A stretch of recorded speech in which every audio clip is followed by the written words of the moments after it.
Hello, I'm Matthew Fenewald, and this is the third video in our Immersion event series with the Shirttail mess. And in this video, we're going to go over food, or you're going to have to eat. What would you have carried to eat in the 1780s on an Indian campaign, or what did Jake and I carry, based on what do we have for original documentation, as we should always do with everything. What do the sources say? And it seems pretty minimal. They weren't carrying a lot, especially on a campaign type situation, which makes sense. They were traveling light. You don't need a ton of stuff to do that. You don't want a ton of stuff.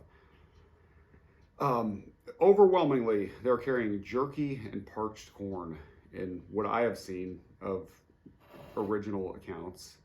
And so it makes sense to carry jerky. I have a small leather bag here of jerky that I basically don't leave home without this for any event. I take jerky with me. It's a great snack. It's just, period jerky too is rather simple. Modern day jerky isn't nearly the same animal as what period jerky was. So mine's just deer meat that I literally just cut up thin and dried, nothing on it. Pretty plain. It's great. You can boil it though and make a soup out of it or a broth. You can just chew on it as is. Nice, versatile food for on the trail. Can be eaten cold or cooked and made warm and yummy. And the second one is parched corn. You can buy this lots of places. Most grocery stores carry it. Or you can make it yourself too. It's not difficult to make. I'm sure YouTube is rife with videos on it, so I won't go into the process. But great trail food. You chew it, you can crunch it up, throw it in a soup. Again, the sky's the limit with parched corn and jerky. You can make a lot of dishes from it.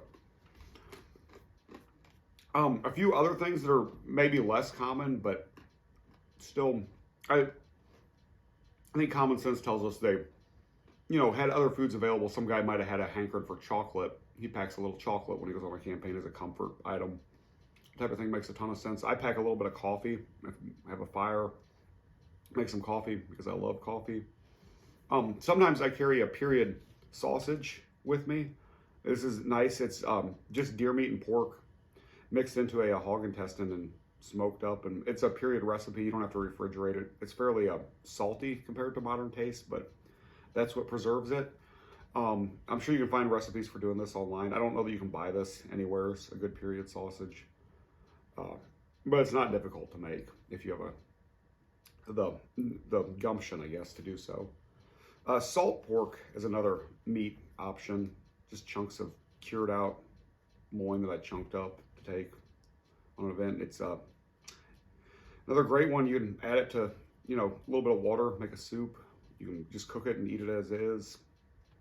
It's all over the period too, as far as what guys were carrying. Salt pork is a very common one.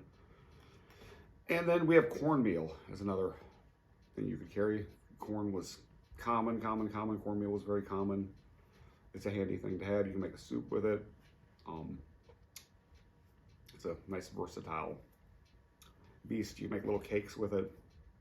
And then last but not least is a little flask for some brandy, nips of something to warm you up at night when you want to go to bed.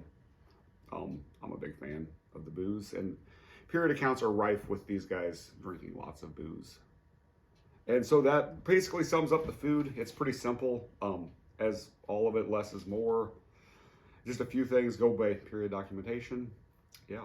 And thank you for joining us, and good luck.